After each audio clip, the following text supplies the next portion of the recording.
내가 그녀를 만난 것은 운명이라고 믿는다. 그녀를 처음 본 순간부터 내 마음은 걷잡을 수 없이 빨려들었고 이 감정을 설명할 수 있는 단어는 오직 운명이라는 말뿐이었다. 김은숙. 나이 40. 그녀의 새하얀 피부와 수려한 이목구비는 공년배의 아줌마들보다 훨씬 젊어 보였다. 그녀는 어머니와 스포츠 센터에서 함께 에어로빅을 하며 알게 된 분이었다. 처음 만난 날, 그녀는 반갑게 내게 인사를 건넸다. 너가 창식이구나? 그녀는 환한 미소로 말을 이었다. 엄마가 아들 자랑을 하도 많이 해서 다 알아. 언니는 잘생긴 아들 둬서 좋겠네라는 그녀의 한마디는 내 얼굴을 뜨겁게 만들었다. 세련된 말투와 밝은 에너지는 단숨에 그녀를 특별한 사람으로 느끼게 했다. 그녀는 좀 달랐다. 평소 엄마와 가깝게 지내던 아줌마들과는 말이다. 알고 보니 그녀는 엄마가 평소 다니던 에어로빅 강사였고 한참 어렸다. 재작년 그녀와 이런저런 얘기를 나누다가 우리가 같은 고향 출신이며 고등학교에서 직속 선후배 관계였다는 것을 알게 되면서부터 더 가까워졌다. 그 만남 이후로도 그녀는 어머니와 자주 함께 어울리며 내 일상 속에 자연스럽게 스며들었다. 그녀와 대화를 나눌 때마다 그녀의 재치와 따뜻한 성격에 점점 더 빠져드는 나를 느꼈다. 그녀와의 만남은 단순한 우연이 아니었다. 그것은 분명 내 삶에 예정된 운명이었다. 어느 날 그녀가 내게 화분 몇 개를 옮겨줄 수 있냐고 물어왔다. 무거워서 혼자 들기 어렵다며 집까지 가져다 달라는 부탁이었다. 사실 그날은 친구들과의 약속이 있어 망설였지만 문득 어머니가 했던 말이 떠올랐다. 2년 전 그녀의 남편이 바람이 나 딸 희영이와 단둘이 지내고 있다는 이야기였다. 예민한 사춘기 딸과 함께하며 연애도 못하고 외롭게 지낸다는 그녀의 이야기는 왠지 모르게 내 처지와 닮아 보여 남 같지 않게 느껴졌다. 아파트 4층까지 화분 2개를 옮겨주고 난 뒤 그녀가 커피를 한 잔 건넸다. 거실에 앉아 따뜻한 커피를 마시며 잠시 대화를 나누었다. 창식이는 만나는 여자친구 있어? 저요? 없어요. 아줌마가 한 명 소개시켜주세요. 나는 장난스럽게 말했다. 그녀가 웃으며 대답했다. 호호. 나한테 그런 재주가 어딨어? 내 주변엔 다 아줌마뿐인데. 그럼 아줌마는 남자친구 있으세요? 그녀는 남자라는 단어에 살짝 얼굴을 붉혔다. 나도 없어. 하고는 커피잔 가장자리를 살짝 만지작거렸다. 그럼 많이 적적하시겠어요. 어디 가서 빨리 한 명 구하셔야겠는데요. 그녀가 눈을 살짝 흘기며 말했다. 너, 내가 적적한지 아닌지 어떻게 알아? 네? 그런 뜻이 아니라 그냥 희영이랑 단둘이 사시니 외롭게 지내실 것 같아서요. 그녀는 나를 가만히 쳐다보다가 웃음을 터뜨렸다. 그래, 창식이 눈에도 내가 외로워 보이는구나. 그냥 추측이에요. 제가 뭘 알겠어요. 나는 고개를 살짝 저으며 대답했다. 그녀가 장난스럽게 말을 던졌다. 그럼 창식이가 한 명 소개해 줄래? 나는 능청스럽게 말했다. 주변에 괜찮은 남자 있나 한번 찾아볼게요. 그녀가 웃음을 터뜨리며 말했다. 호호호. 방금 한 말 농담인 거 알지? 네. 저도 그 정도 눈치는 있습니다. 나는 그녀의 눈을 바라보며 장난스럽게 대답했다. 그녀가 커피잔을 내려놓으며 갑자기 말했다. 근데 창식이 또래 여자들한테 많겠네? 나는 의외의 질문에 살짝 당황하며 웃었다. 저요? 전혀요. 저 보기보다 숙맥이에요. 그녀가 눈을 반짝이며 말했다. 에이, 거짓말. 나 한테 하는 거 보면 보통이 아닌데. 그녀가 장난스럽게 팔꿈치로 나를 살짝 찌르며 말했다. 창식이는 보기보다 순수한 게 매력이야. 그녀의 행동에 순간 심장이 뛰었다. 그리고 며칠 뒤 보리를 보고 집으로 향하고 있는데 아파트 입구 계단 쪽에서 아야 하며 누군가의 비명소리가 크게 들려오는 거다. 깜짝 놀라 돌아보니 여자 하나가 발목을 접질렀는지 그 자리에 주저앉아 있었다. 난 당황스럽기도 했지만 주변에 마땅히 도와줄 사람도 없는 것 같아 그녀에게 다가갔다. 괜찮으세요? 일어서실 수 있겠어요? 아니, 안 괜찮은 것 같아요. 순간 그녀와 눈이 마주쳤는데 희영 엄마였다. 어머, 창식아, 나 좀 도와줄래? 네, 부축해드릴게요. 하며 손을 내밀어 주저앉아 있던 그녀를 부축해서 일으켰다. 움직일 수 있겠어요? 근데 지금 바로 무리하지면 안 되는데. 여기 잠시 앉아 쉬다가 조금 괜찮아지면 움직이죠? 그럴까? 난 곧장 약국으로 뛰어가 파스를 하나 사왔다. 그리고 그녀의 신발을 벗겼다. 어머나, 누가 보면 어쩌려고. 지금 누가 보는 게 중요해요.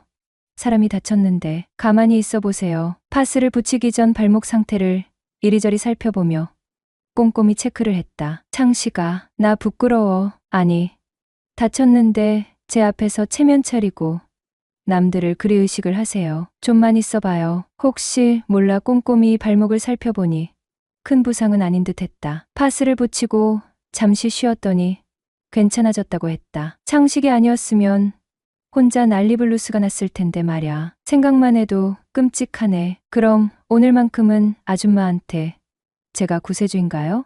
그치. 그런 셈이지. 창씨가 수고했는데 아줌마가 만나고 사줄 테니 맛있는 거 먹으러 가자. 그나저나 창식이는 어때? 시간 괜찮겠어? 저야 남는 도는 게 시간이죠. 창식이 뭐 먹고 싶어? 아니, 괜찮아요. 아냐, 정말 수고했는데 아줌마가 맛있는 거 사줘야지. 그럼 저 스테이크랑 와인 먹고 싶어요. TV에 나오는 멋진 곳에서요. 그럴까? 그럼 나도 간만에 데이트하는 기분 내보지 뭐. 하며 살짝 웃는 그녀의 얼굴. 서로 당황스러운 시간을 보내어서 그런가. 잠깐의 스킨십이라도 있어서 그런가.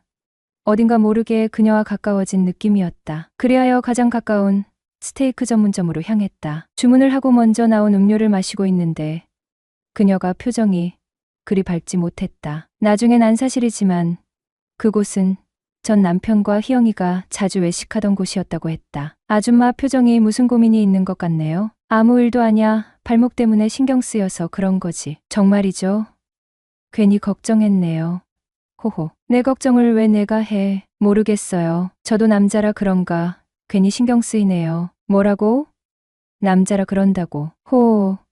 너가 무슨 남자야. 어린애지. 아줌마 저 나이가 몇인데 무슨 어린애 취급이에요. 저 26살이라고요. 26이면 나한테는 애기지. 애기야. 그녀는 나를 빤히 바라보며 입가에 엷은 미소를 지으며 나에게 대답했다. 나는 그녀의 미소가 너무 아름답다는 생각을 하면서 곧바로 그녀에게 그 말을 해주었다. 사실 어느 여자인들 아름답다는 칭찬에 무관심할까? 아줌마, 그렇게 웃는 모습이 너무 아름다우세요. 창식이 너 자꾸 왜 그래? 혹시 나한테 남자로 보이고 싶은 거야? 그런 말로 자꾸 나한테 장난치지 마. 장난 아닌데요. 이쁜 걸 이쁘다고 말도 못하나요? 암튼 제가 지금까지 보아왔던 어떤 여자보다도 아름다우세요. 나의 칭찬에 그녀는 얼굴을 붉히며 웃음 지었다. 창식아, 시간도 되었고 한데 가까운 식당에서 같이 식사나 할래? 네.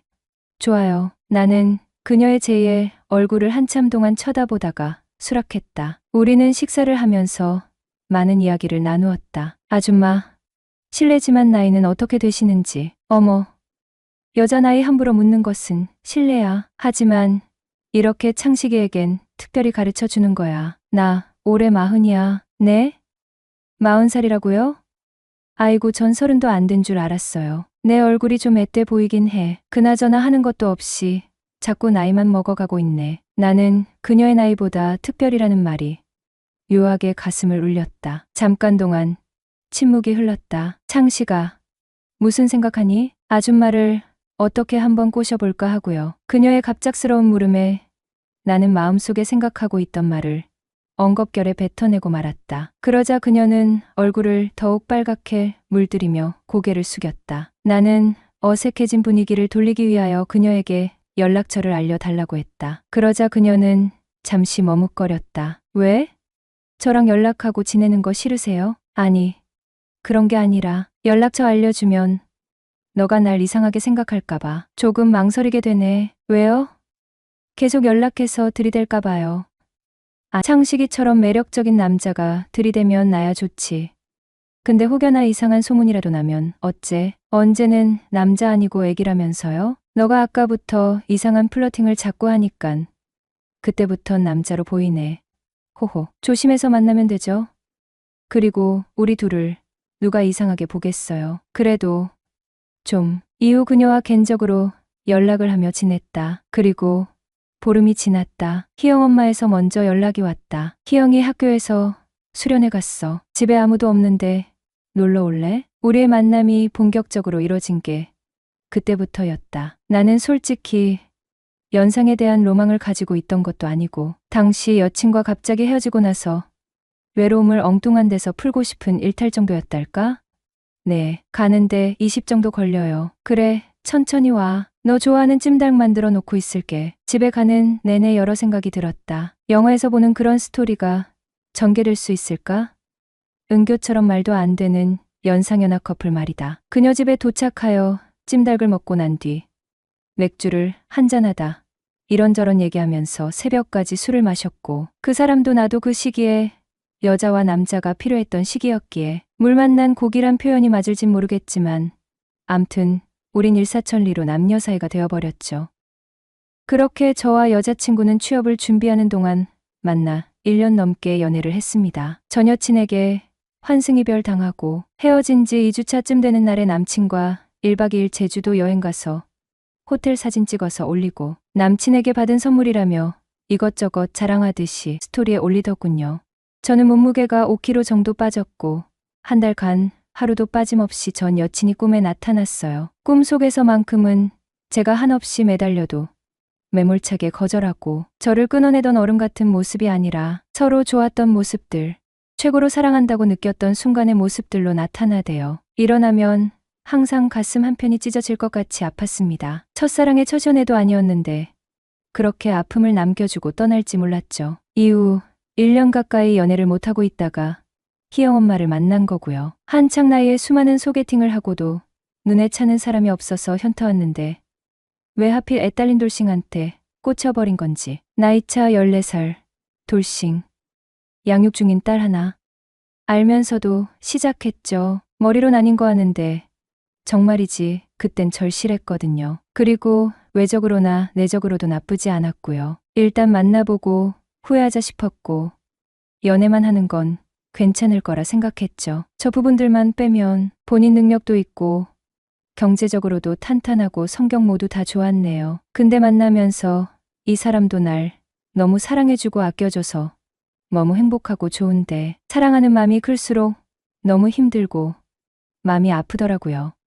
미혼인 내가 이해해보겠다 했지만 그녀의 과거를 완전히는 이해할 수 없었고 나이 차이나 돌싱은 그렇다 쳐도 딸은 정말 어렵더라고요. 학교 상담이나 운동회 그리고 면접 교섭 가는 날이면 너무 우울해지고 그때마다 현실을 느끼게 되더라고요. 하지만 그 외에는 너무나도 좋았어서 서로 좋아하는 마음이 커질수록 미래를 그리게 되는데 우리 엄마가 허락을 해줄까?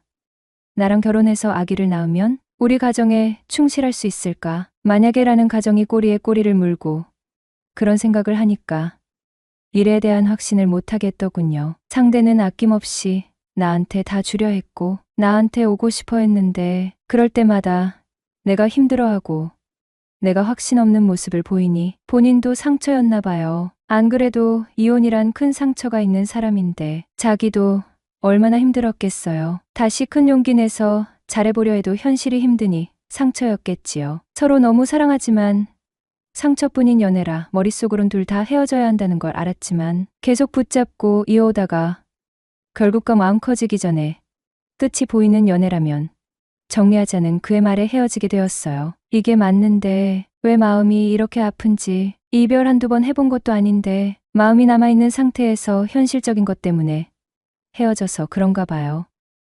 사랑이 깊어질수록 현실적인 장벽들이 더 크게 느껴지고 그로 인해 더 큰 아픔을 겪게 되는 경우도 있죠. 과거 연애에서 환승이별로 인한 상처를 극복하려고 애쓰셨던 만큼 이번 연애에서도 비슷하게 강렬한 감정을 경험하셨을 거예요. 특히 그녀를 사랑하면서도 딸과의 관계, 나이차, 그리고 결혼 후의 현실적인 문제들에 대한 걱정이 끊임없이 머릿속을 맴돈 것이 큰 부담이 되었을 겁니다. 서로 사랑하지만 현실적인 문제들로 인해 헤어질 수밖에 없었던 상황은 정말 안타깝습니다. 이런 경우 이별의 아픔은 단순히 감정적인 것이 아니라 이루지 못한 사랑에 대한 아쉬움과 더 잘할 수 있었을까? 라는 자기 탓까지 더해져 더욱 깊어지곤 해요. 이렇게 마음이 아픈 이유는 아직 사랑이 남아있고 또 현실적인 문제 때문에 헤어진 것에 대해 자신을 설득하는 과정이 어렵기 때문일 겁니다. 하지만 시간이 지나면서